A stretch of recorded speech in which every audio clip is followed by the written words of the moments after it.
Hi friends, welcome to Rajani recipes and ideas. చిక్కుడుగాయ fry ఇలా తయారు చేసుకోండి, చాలా టేస్టీగా ఉంటుంది.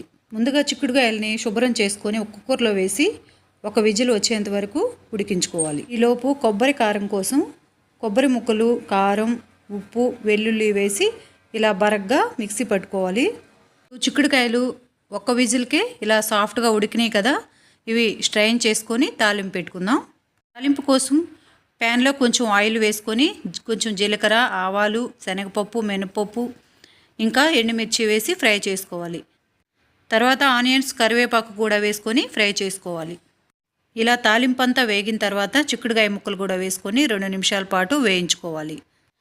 ఇప్పుడు మనం ముందుగా తయారు చేసి పెట్టుకున్న కారపొడి, అలాగే కొంచెం పసుపు, కొంచెం కొత్తిమీర వేసుకొని ఇంకొకసారి బాగా కలుపుకొని స్టవ్ ఆఫ్ చేసేసుకోవడమే.